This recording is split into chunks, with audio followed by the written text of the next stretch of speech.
Hi everyone on YouTube. I'm now live. I'm just going live on all of the other social medias and I'll be with you in just a second. Facebook. So I believe that I'm now live on Facebook as well, and I'm just going live on Instagram. Give me just a second. Sorry, I'm trying to manage all of the multiple windows.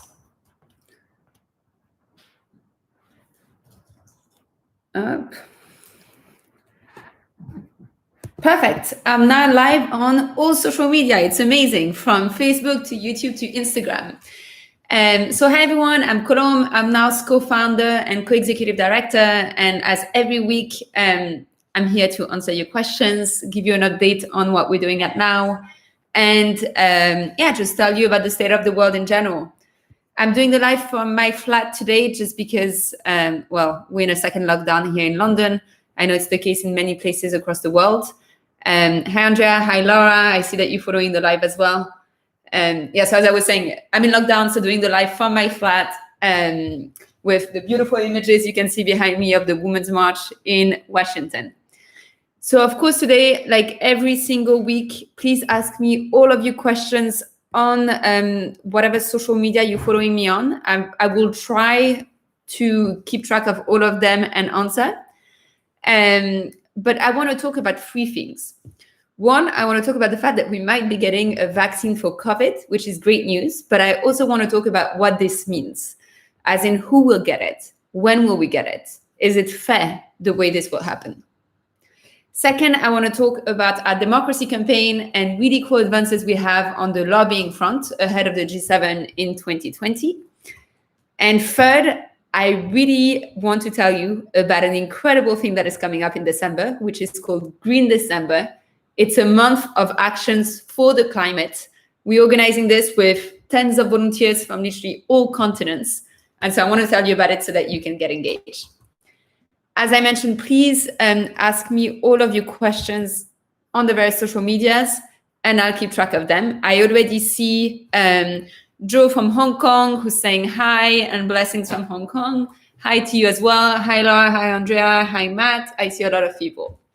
It's amazing. So let's start with COVID. As I mentioned, I'm in lockdown, but there's finally a good news. We might be getting a vaccine which has a 90% efficiency rate. This is great. Disclaimer before we get into this, I'm not a scientist, I'm not a medical professional, I'm just telling you what I'm reading in the news and why I'm telling you about this. Some of you might remember in May 2020, in the middle of the crisis, I mean, we believe it's the middle now, it might be a bit longer. At now, we launched a campaign around the issue of the fair distribution of vaccines. And this was because, sorry, I'm having issues with Instagram. Perfect, we're back on. This was because we realized that even when a vaccine is found, it's not sure that everyone will have access to it. As in the way it worked in the past with past pandemic is that, the pandemic would gain strength, it would go across the world, a vaccine would be found, and it would generally go to 6, 7, 8 countries who would monopolize most of the doses across the world. So this happened a few years ago with the previous pandemic, and it meant that something like more than 80%, I think, of the global vaccine supply for the first year went to 7 countries, and the entire rest of the world was left without vaccine. And so now we got really worried early on that this would be the case again, because for this type of virus, for COVID-19, there's not a framework in place so that countries have to collaborate in whatever medicine, PPE, and vaccine they come up with. There wasn't one before the start of the crisis. And we know that in general, when you finally find the cure or something close to a cure, countries tend to hoard doses, which means that they all get on it, bid the higher, spend the most amount of money possible to get it for their populations. And on the one hand, this is understandable because you want, of course, as a politician, the people in your country to have access to doses. But this has dramatic consequences on the rest of the world. Because basically, it's estimated that it will take 1.5 years or something like this to vaccinate the whole world from the moment a vaccine is available. And this means that entire countries will be left without vaccines and without protection. And as a result, the countries in which you are that might be getting a vaccine will be left worse off because economic deals, trade, and so on won't start up again. It will have drastic economic consequences. So as I said, in May, we started working on a campaign called Health Workers First, because we understood that, obviously the aim would be for everyone to have equal access to a vaccine straight away, for everyone to get it at the same time, like it should be the case, but we know it won't be the case. We know already that a few countries have more than 80% of the global supply. We know that all of the world will not get access to vaccines, and this is highly unfair. And so we said, okay, if we can't ensure equal access, which sucks, let's go for the next best option. And we realized that, when I'm saying not everyone will get access to a vaccine, I mean, even doctors, nurses, and medical personnel in key countries across the world will not have access to a COVID-19 vaccine when it's available, because it will go to the US, to the UK, and to a few other countries. So we started a campaign demanding that the World Health Organization works to ensure that at least health workers across the world, which is less than 1% of the world population, get priority access to vaccines. And this is a minimum. 1% of the world population is nothing. I'm not even talking about the vulnerable, which is more than 20%. I'm talking about 1%. It will require a few countries to put aside some doses so that at least health workers can be protected. And this is important for a few reasons. One, if they're not protected, they can't treat people. And this means that entire health systems collapse. Because in many countries, we have to remember that there's not adequate PPE, there's not ventilators and so on. And you don't have to go to low and middle income countries. In high income countries, medical personnel are already saturated and are already struggling. And so we need to make sure that across the world, health workers get priority access to future vaccines, and not only in rich countries that will get a vaccine. Look, I'm lucky. Right now, I'm sitting in the UK, and the UK is likely to be one of the first countries that will have this vaccine. But this shouldn't come at the cost of the rest of the world. We should, in general, understand that we have a basic common humanity. That means that, we should all have equal access to a life-saving vaccine, and at least those on the front line should. So as I said, it's important because they have the potential to literally save health systems. And also because, to be fair, health workers have been the one protecting us. They deserve it before the rest of the population. Health workers should be protected before the rest of the population across the world. It shouldn't even be a question. And so we launched this campaign in May. And the reason for which we launched the campaign in May is because you have something normally once a year, which is called the World Health Assembly. So it's when all of the member states of the World Health Organization come together and make decisions. Because the truth is, the World Health Organization doesn't have a lot of binding powers on its own. So for example, it doesn't get to decide where supplies of vaccines go. And that's not one of its power. And it's really problematic. And so we launched a campaign. We engaged a lot of doctors online that helped in spreading the word, members, gathered signatures on the street when possible, digitally, and so on. And we got a reply from Dr. Tedros, the head of the World Health Organization, who welcomed the campaign, who said that it was really much needed for people to work on this, who basically then explained that he has zero power to do anything about it, but that he's trying to push member states to go in this direction. And this, again, sucks because it's not just really weird that in a global crisis, the head of the organization responsible for global health doesn't have power to ensure that vaccines go all across the world. But it also means that, again, it's those paying the most that will get access to vaccines, and the rest of the world won't. And so, while getting a response was great, it wasn't enough. And yesterday we had the news that a vaccine might be available soon. I'm saying might because I think there's still a few hurdles that it has to pass. And that, it has a really high effectiveness rate. I'm not sure exactly how you call it, and so on. And that's great.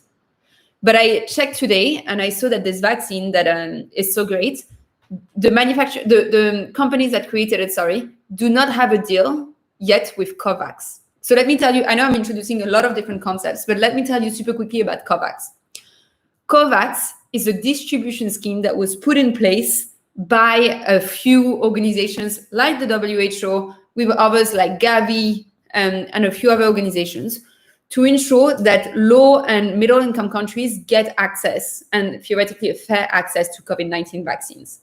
So they're asking a lot of countries, a lot of companies and so on to pledge a certain number of doses so that it can be redistributed. Again, I'm simplifying it a lot, and you can Google it and you'll have way more details than I can give you. But the idea is that through this scheme, through COVAX, we can at least ensure that, those who need priority access, so whether vulnerable, whether health workers and so on across the world, get access to a vaccine. And that it's not only a few rich countries that hold all of the doses, which they are already doing. Unfortunately, there's not yet a deal in place from what I saw for this particular vaccine. And this is really problematic. Again, I'm lucky. I'm sitting in the UK right now. It will be one of the first countries to get access to this vaccine. And it's completely abnormal in the first place. So I'm going to ask you something. Our campaign is not running right now. We had to stop it because of capacity issue. But I still find it completely abnormal. So for those of you on Twitter, on Facebook, and so on following, check it out for yourself. Especially in this day and age, it's super important to fact check the information that you hear. So check out the fact that this great vaccine will be hoarded by a few countries, the US, the UK, and others, and that the rest of the world might not get access. And then tag them on Twitter. Ask them to join the COVAX initiative. Put some social media pressure. Make sure that at least some of the doses are redistributed to those that are most in need, including health workers.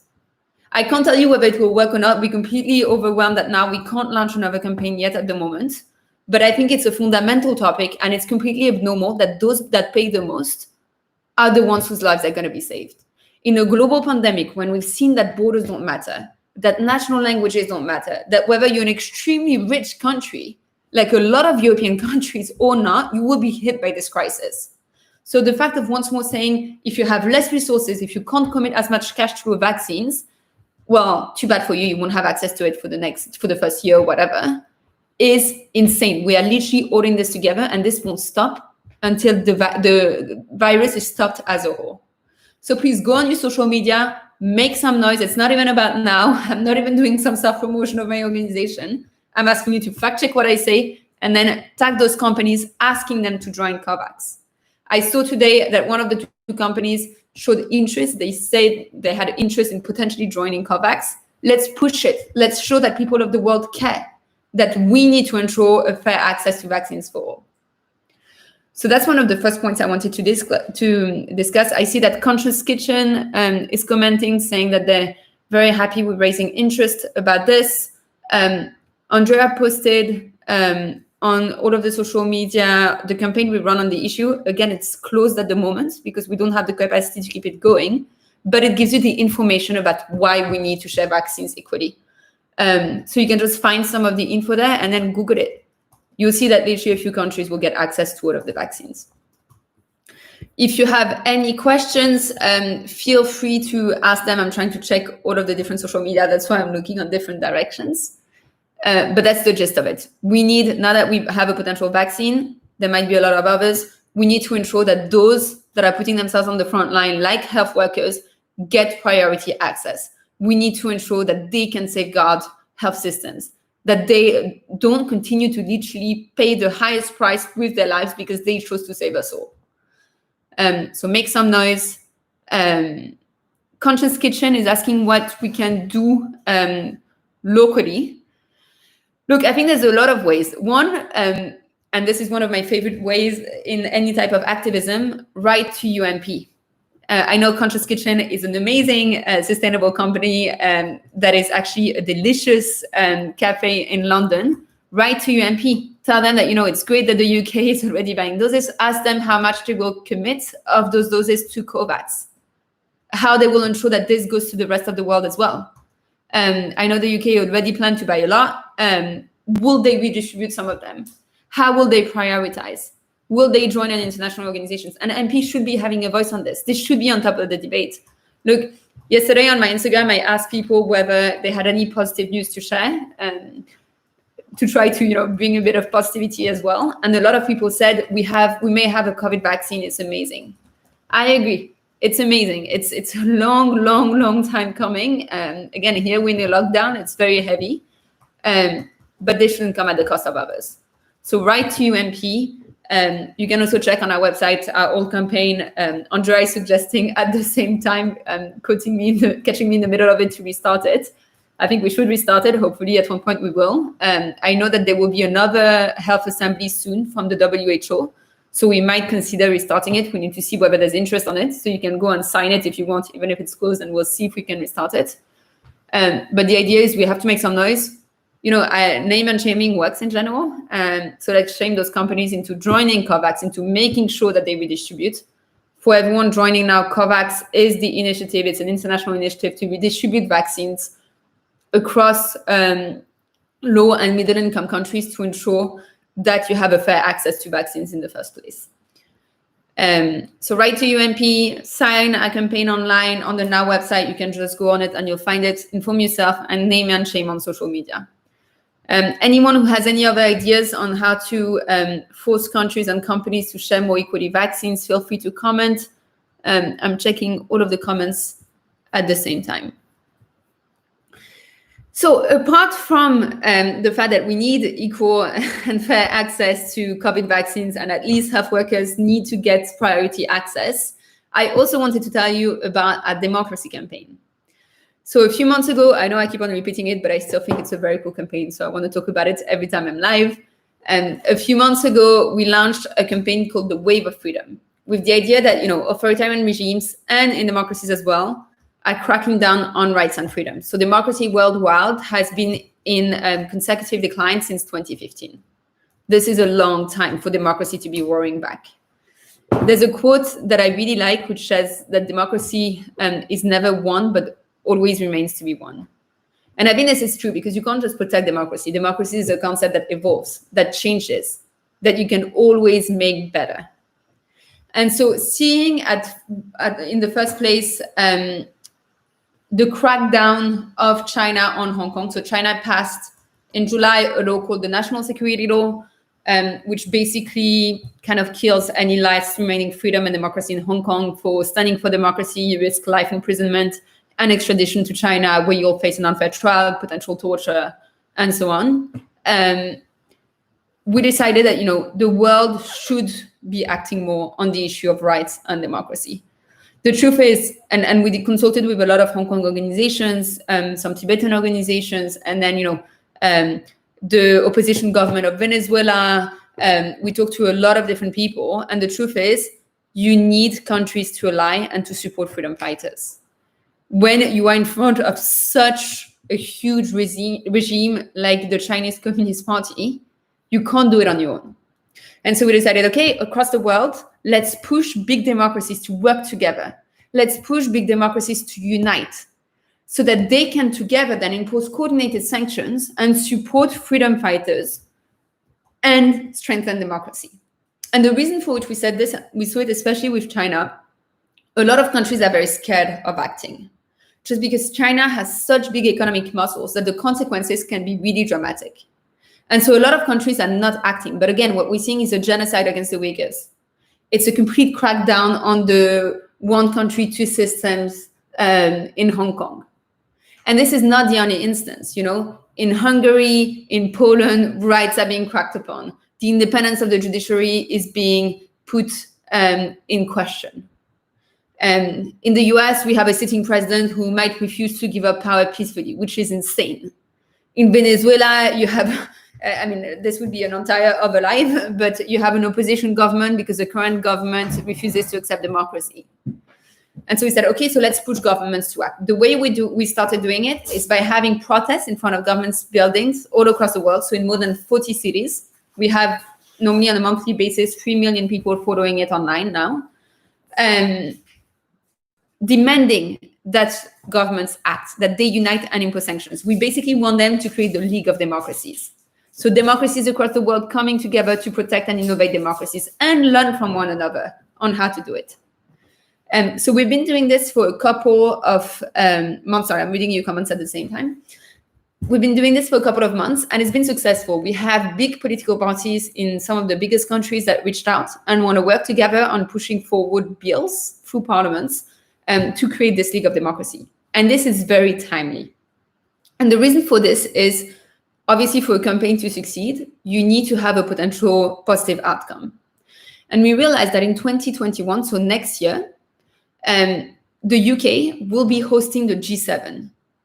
And the G7 could be an ideal forum to introduce this idea of a League of Democracy. So obviously, it shouldn't be exclusive to the G7. The G7 is an institution that is a bit archaic in many ways. It's not inclusive of big democracies. And so there should be way, way more countries in it. But it's a good moment to get some big economic powers that are also democracies to act. And so we are pushing for this ahead of the G7. We are pushing governments to create a League of Democracies, to work together to safeguard it. As I said, we're doing this through protests, through advocacy. Every week we go on the street. Every week we protest since the 3rd of July in front of government's building to make sure that democracy is safeguarded. At first, we went out in lockdown situations, so it was a bit easier to do it. Now, in some countries, we're back in lockdown, so we can't protest safely together. So the way we're doing it is, for example, in London, we introduced the concept of the Freedom Ribbon. The Freedom Ribbon is basically we go and Andrea will be posting the link right now about this. We now go and we tie an orange ribbon that symbolizes the flame of freedom. We like poetic images in this team. And we go and tie it in front of a government building. So that those in power in the building actually see the number of people coming individually, safely, COVID compliant, but see the number of people coming in and tying the ribbon. And in countries where we can still protest safely and responsibly, we're still holding protests. At the same time, we're beginning to lobby politicians across the world by contacting them, by hosting meetings. So we have meetings with various MPs in the UK. We also have some in Italy. We're beginning to have some across the world, including with Taiwanese politicians and so on. The idea is both through advocacy and on-the-street protest, because we believe that being physical is important for an organization, for politicians to see that you are real people. We can actually impact real change. And then behind, we go and we get politicians on our side. And we already have some great politicians that are supporting us. And we really think that actually this campaign is not impossible, that in the G7, in a couple of months, this motion will be put forward by the UK, and we will create a League of Democracies that will be able to truly protect democracy. Because if you think about it, right now in the intergovernmental organizations like the UN, in the founding charter, democracy is not mentioned once. Like, it's not the purpose of the UN and whatever, but we need a body that can actually protect and promote democracy, that can innovate it, that can learn from one another. So we're very excited about this campaign. It's ongoing, and those were the cool updates. I saw a few questions, so let me just go back up. Danielle, asked how we can, ordinary people, help to make a change. So that's exactly what now is about. I'm glad you asked this question, because look, I'm 26 without any specific, type of power. I don't come from the big corporations. I'm not with a political party or anything. But I started with Andrea and a few other people now, these organizations, with the idea that us ordinary people, if we come together, if we work together, if we unite, if we have a concrete goal of a more united world, it is possible to impact change. I'm not saying it's easy. All of this is a freaking mess because there's no existing system and structure to do it. It's not like we have a way to tell the UN, we're going to vote on this and now you should implement this. It's not like we can actually tell the UN which political agenda we want to bring forward. And our national parties have different electoral timetables and aims. So it's really hard. But I really believe that if we manage to come together across borders, and we are doing it with now, we almost have 10,000 people following us. We are in more than 100 countries. If we manage to come together, we can push forward solutions. And we see it. For example, I spent a big part of the life speaking about the issue with COVID, the COVID vaccine not being distributed fairly. We managed to get a response within a week of campaign from the Director General of the WHO. And this is only because members from all across the world took actions on that campaign. So the exact how depends per campaign. For example, for the WHO, we held discussions with prominent doctors from all over the world, literally from Taiwan to Singapore to the US to South Africa, who came together and asked for a demand to be considered by the WHO.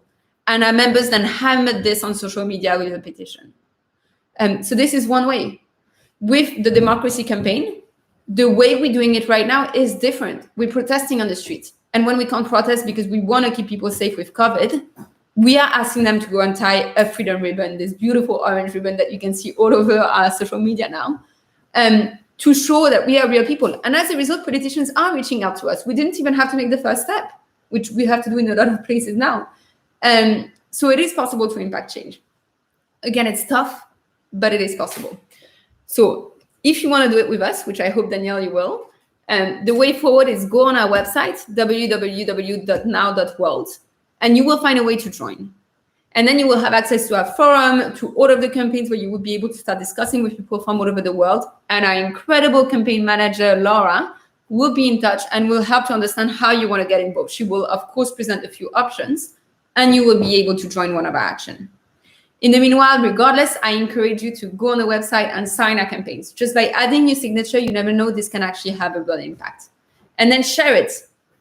Ask your friends to, if you're passionate about climate, women's rights, democracy, or fair access to vaccines, ask your friends to sign it as well and to get involved.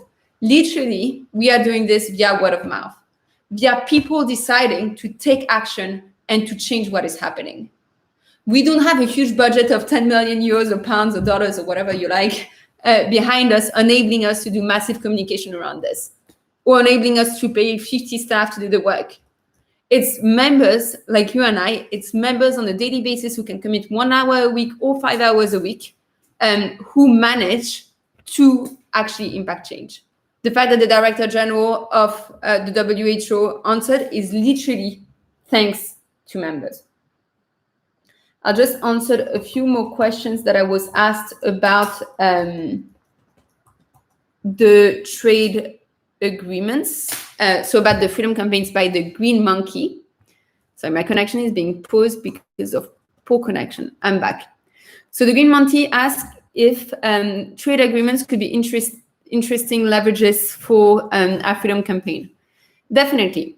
So basically, our aim is once big democracies ally and agree to coordinate on sanctions or else, it doesn't have to be a sanctions, but it can be diplomatic or economic. And let me just say, it should always be targeted to the officials that are responsible for the human rights violations or for the democratic violations, because broad sanctions otherwise impact people like you and I, who didn't ask for anything and whose lives would be worse off.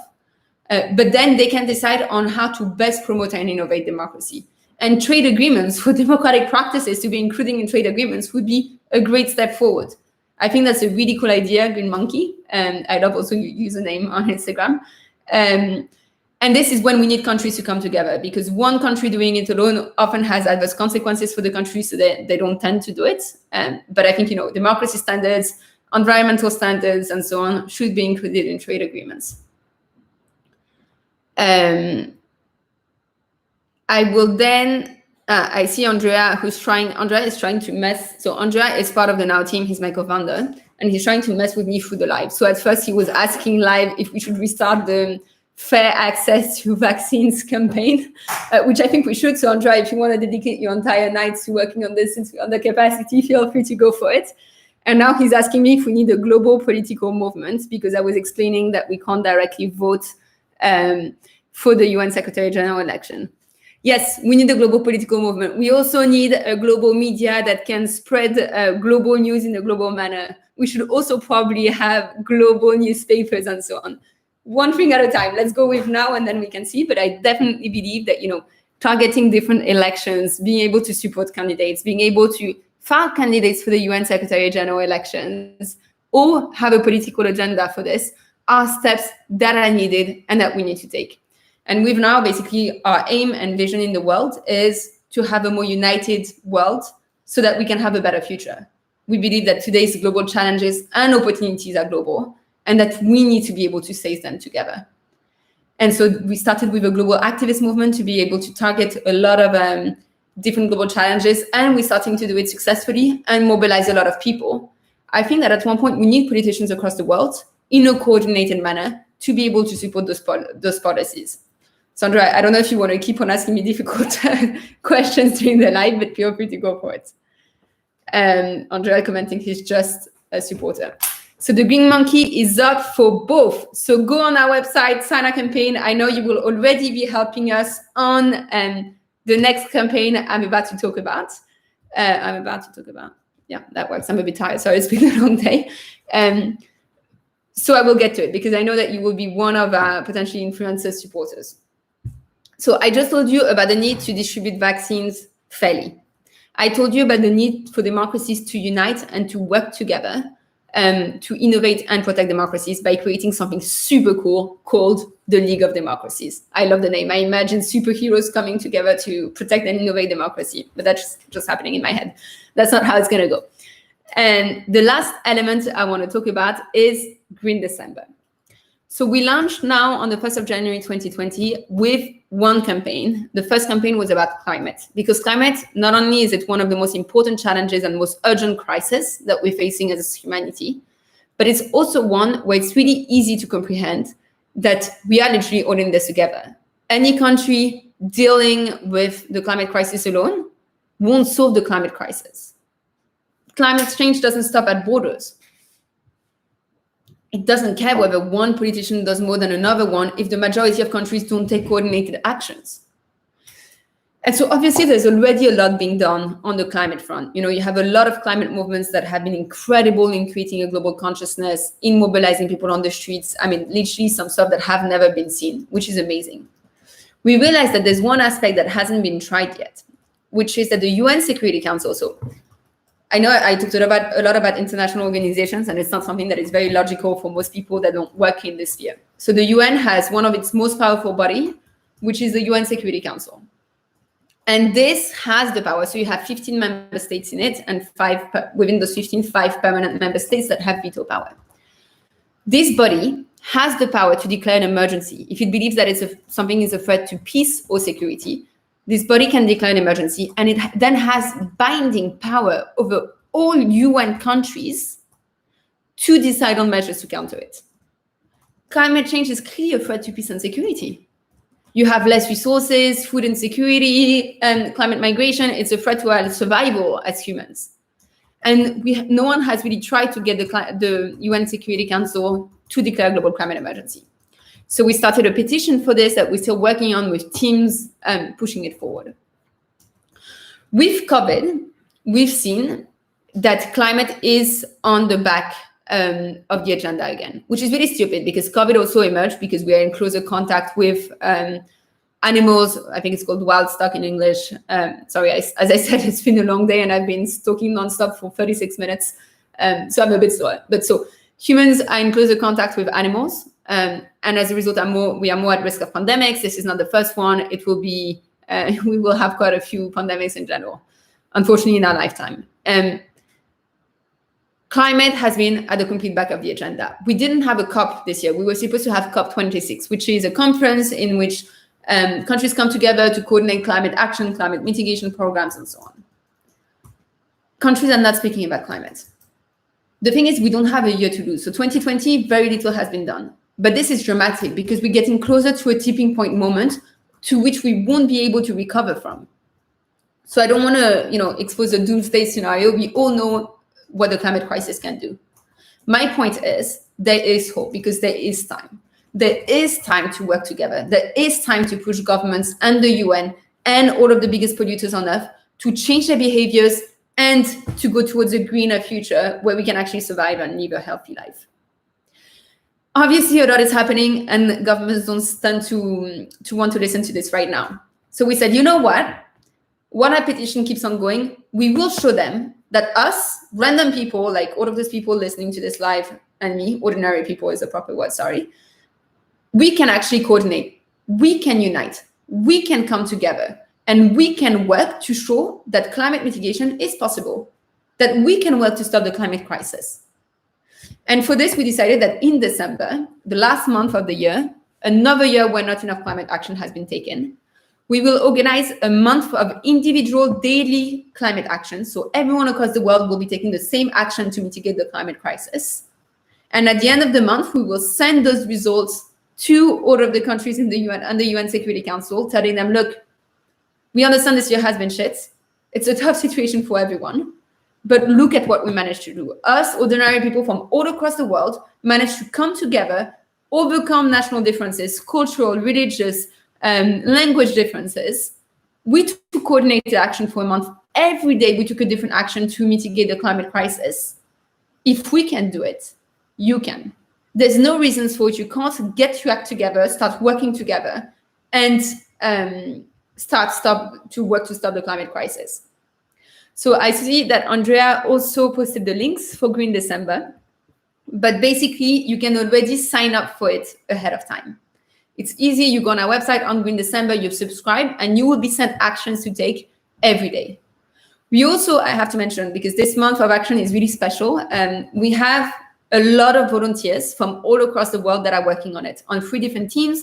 We have a team of volunteers creating the content on this month of action that you're seeing online and then posting it on our social media. Another team that is spreading it through Facebook group by engaging with influencers online and asking them to spread it, because we need many people to sign up for this month of action ahead of it. We need the first day of December to be a hit, to show governments that we can take action in big numbers. So influencers, climate activists from all over the world are coming together and are helping us to spread the word. They're doing reels on Instagram. For those of you watching me right now, you can go on my profile and you'll see a ridiculous, extremely cringy reel that we did with the team in London. It was our first one, so don't be too judgmental. But to get people to sign up. They're doing stories, some with blogs. So volunteers are working on content dissemination, and partnerships. We have extremely cool actions planned for every day of December, and we need partnerships for them. So they're contacting sustainable companies, movie makers, politicians, and so on to come together and help us make this month of individual actions for the climate in December successful. As we say, we also want to spread some climate hope. So join Green December and help us spread some climate hope. Laura is saying, sign up. It's so easy and you can really be part of something positive and change the world. I couldn't agree more. Daniel asked previously how you can impact change. If you're passionate about climate, if you want to save the future of the planet, then sign up. It's easy. It won't require a lot of time. It will take 5 minutes per day and you will be able to have a positive impact on the planet to stop climate change. And you will show governments that we can do it together. So to recap, I have 3 big asks for you, and then I will let you go. Before I end this live, we talked about the fact that it's positive that we now have a potential COVID vaccine with a lot of efficiency. It's amazing. However, most likely only a few rich countries on earth will get it. And this is not acceptable. We all need to be protected across the world, and we need health workers to get priority access. So go on social media, make some noise, demand that the companies who are producing those vaccines, become part of COVAX, which is the international coalition to be able to ensure fair access to vaccines in low and middle income countries. Make sure that the health workers protecting us across the world get priority access. They represent less than 1% of the world population, and they deserve to be protected so that they can protect us. Second, join our freedom campaign. We need to innovate and protect democracy. You can find, again, all of the details on the website. I won't repeat it for the 100th time, but you can take easy actions to help the people living in Hong Kong, in Venezuela, in Nigeria, in Belarus, in Poland, all across the world, those struggling for rights and freedom and democracy. And third, join the month of action that we're doing for climate to spread some climate hope. You can just sign up and you'll receive emails with daily individual actions throughout December to be able to have a positive impact on the planet. So 3 small actions, it will require very little time, and you will be able to be part of something that actually impacts positive change on the world. On this note, I have to go, but thank you so much for following the live. I hope you liked it. I hope you will join thousands and thousands of people across the world that decided to unite and to go beyond the differences and learn from one another and take action so that we can change the world together. Have a good day.